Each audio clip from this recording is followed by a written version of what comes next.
I think those of you who heard the town hall, we are continuing to accelerate testing at a record rate. We now have 370,000 tests that have been done.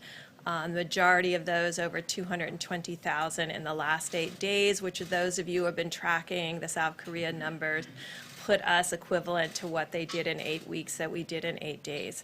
This was made possible because of the HHS team working together, bringing together the strength of the FDA with the CDC and under the leadership of Secretary Azar.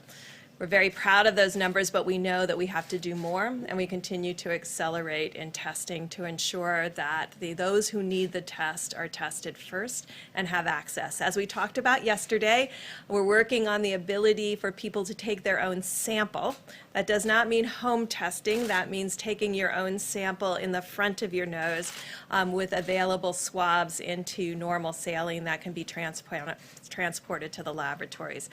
That will allow and free up all of the drive-thrus to be very sparing on PPE, because you'll be able to do that with gloves rather than the full PPE outfits. This will allow for more of that PPE to be dedicated to our hospitals. I think those of you who are tracking this epidemic closely, like I am, you will begin to see that there is encouraging results coming out of Italy. We are impressed by the decreases that are seen in mortality, the number of people succumbing to this illness, and the number of new cases.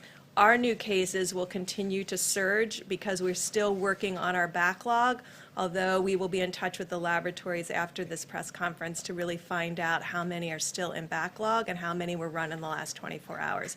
Until we can get into a 24-hour cycle, we're going to have disproportional number of new cases compared to the actual new cases, and we will let you know when we've reached that equilibrium. Finally, and I know Dr. Fauci will talk about this further, we remain deeply concerned about New York City and the New York metro area.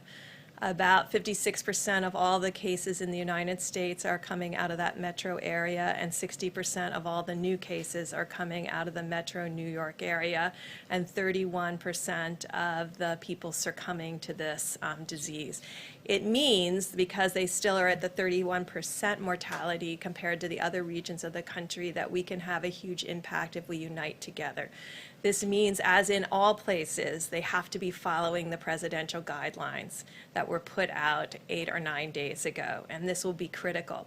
But to everyone who has left New York over the last few days, because of the rate of the number of cases, you may have been exposed before you left New York. And I think, like Governor DeSantis has put out today, everybody who was in New York should be self-quarantining for the next 14 days to ensure that the virus doesn't spread to others, no matter where they have gone, whether it's Florida, North Carolina, or out to far reaches of Long Island. We are starting to see new cases across Long Island that suggest people have left the city.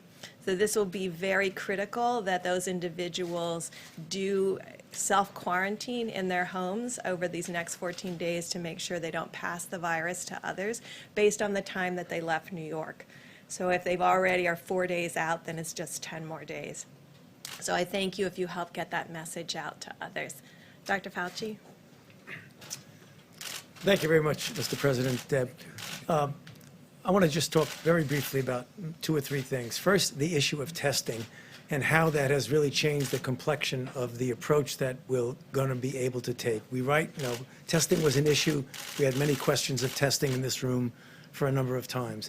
Now that we literally have hundreds and hundreds of thousands of testing out there are a few things that we can do with that.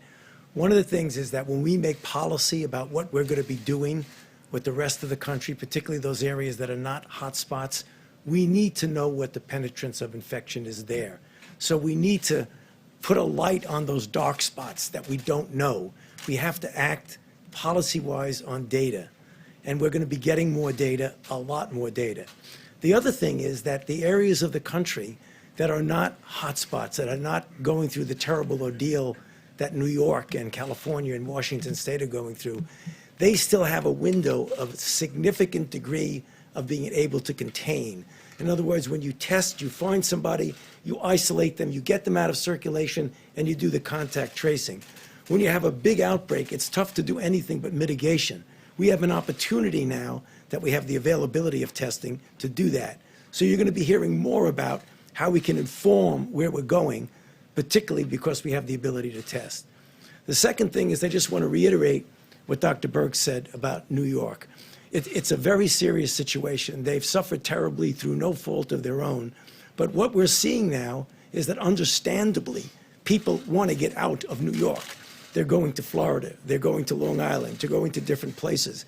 The idea, if you look at the statistics, it's disturbing.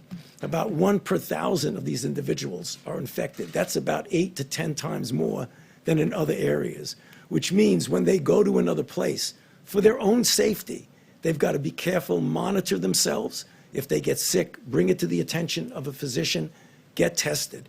Also, the idea about self-isolating for 2 weeks will be very important because we don't want that to be another seeding point to the rest of the country wherever they go. And then thirdly, just one comment about drugs and the testing of drugs. You know, you heard yesterday about drugs being out there that physicians on an off-label way can prescribe it to give people hope of something that hasn't been definitively proven to work, but that might have some hope. I don't want anybody to forget that simultaneously with our doing that, we're also doing randomized clinical trials on a number of candidates. You've heard about candidates, but there are others in the pipeline where we'll be able to design the study, and over a period of time, particularly since we have so many infections, we'll be able to determine definitively, are these safe and are they effective? We're talking about remdesivir, other drugs, immune sera, convalescent sera, monoclonal antibodies. All of these are in the pipeline now, queuing up to be able to go into clinical trial. So I'll stop there.